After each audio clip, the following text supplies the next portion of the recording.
Welcome to The Standard. From Vancouver, I'm Peter Klein. Tonight, is Canada a post-Christian nation?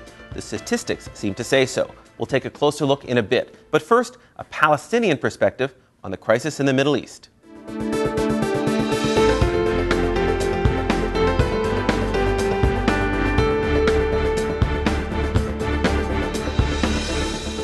The Israelis and Palestinians are in the midst of so-called proximity talks, which amount to indirect discussions about the possibility of having face-to-face meetings sometime in the future.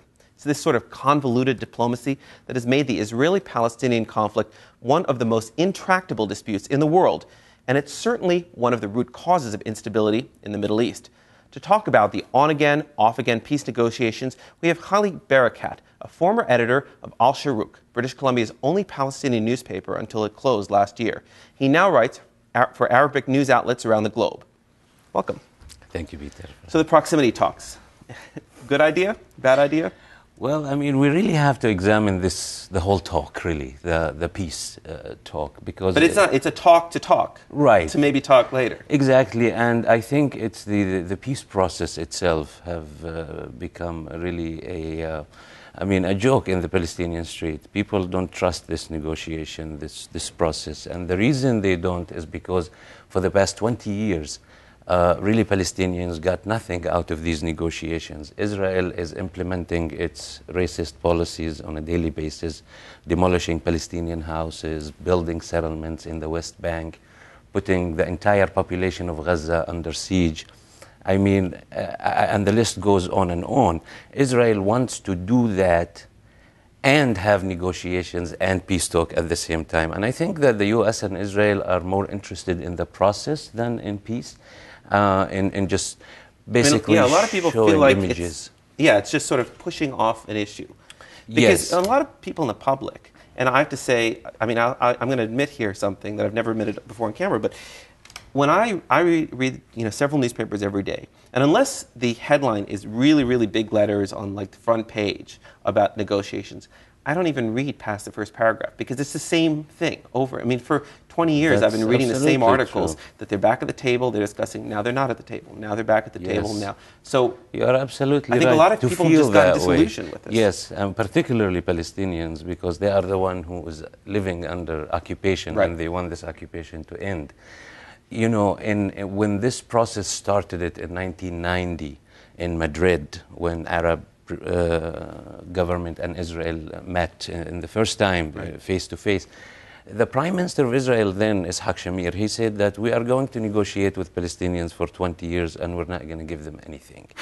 And now it's 2010, 20 years later, really Palestinians got nothing. In fact, our cause have been shattered, and there is a false image about what really the Palestinian struggle is about. I mean, Palestinians have been fighting for their basic national and human rights just like any other nations, and most Palestinians live outside of Palestine. They were uprooted and displaced from their original homes to become refugees in Lebanon, Syria, Jordan, and what have you. So Palestinians' main issues and main rights are being neglected by Israel. I mean, the Prime Minister of Israel now, Benjamin Netanyahu, just last month he said that we will not allow Palestinian refugees to go back to their homes. We will not allow to share Jerusalem. Jerusalem is the eternal capital of Israel. Now, is that because there's a sense that these negotiations, as you say, for 20 years, have been to some extent hijacked by the extremists on both sides, frankly. On the Palestinian side as well, there's some extremists who've really tried to influence the more moderates.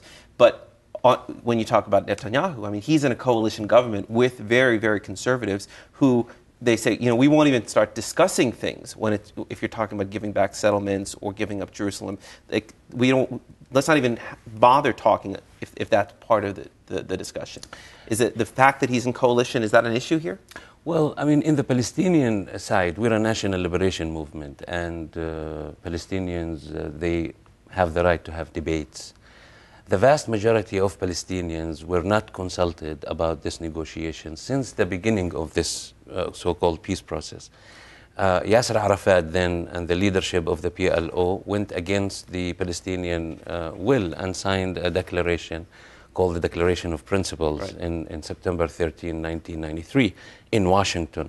And that was the day that the Palestinian sort of leadership took that path of illusion, saying that maybe because there is no more Soviet bloc, there's no more Arab support, and they give all kind of justification in order to continue in their position as the leadership of the Palestinians. But if you want to take Palestinians' real opinion and public opinion, then we ought to go to the elections that took place in 2006, right. because that can tell us where Palestinians stand. Right. Most Palestinians voted for the pro-resistance Hamas and other groups, and they won. But the entire world response were that you're going to be under siege, we're going to starve you to death until you change your mind. And right. I can assure you that Palestinians are not going to change their mind, because it's not just about being stubborn, I mean, sometimes we are, I'm a Palestinian, I admit that. And sometimes that it's good because it's really a natural human reaction when you are being targeted as a nation. And it's very human to resist and to react. Right. Well, if you step back a little bit from this whole issue and look at it sort of from a realpolitik standpoint, it does sort of seem like, except for the Palestinians have a lot to gain by having peace. They'll have a homeland, for everyone else, there's not much to gain. Israel seems to benefit from having this conflict. They get a lot of money from the United States. Yes. They're able to continue their nuclear program, sort of unfettered from the rest of the world. The conflict, to some extent, helps them. It helps the supporters, the outside supporters of the Palestinian cause, Iran. It helped Saddam for many years. Saddam didn't care about the Palestinians. I mean, let's be honest. But it was a great political cause for him. And I think Ahmadinejad probably doesn't, in his heart, care about the Palestinians, but it works for him politically. It helps the Saudis. It helps the Americans. I mean, everyone seems to benefit from this conflict continuing, doesn't it? I mean, that's what's so disillusioning. Definitely, there is two camps. There's two camps in the region. There's the pro-U.S. Camp, and that it's the Arab Gulf states, Jordan, Egypt, and Israel. Right. This is the camp that advocates for a more, they call it the moderate camp. Right. Okay. And there's the other camp that is actually rejecting the hegemony of the United States and wants to practice, a true sense of self-determination and sovereignty. And the regional power now in the region is actually Iran. Iran never launched a war against anybody. Iran actually was subjected to all sorts of wars at the hands of Saddam Hussein and the United States. Iran never launched a war against anybody in the region, and it's definitely a power that the United States and the world needs to recognize with and to deal with and to negotiate.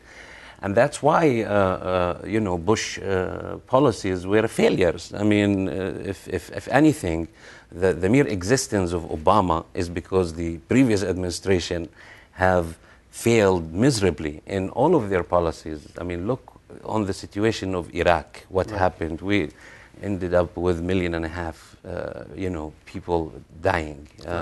And the United States policy have ruined the image of the U.S. in the region even more so.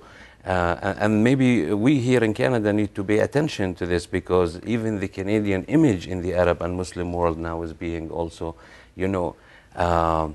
questioned because of Canada's involvement in the war in Afghanistan. Yes. Well, let me stop you there for a moment, but there's a lot more to talk about in terms of U.S. involvement, particularly with the President. So more with Khaled Barakat in a moment.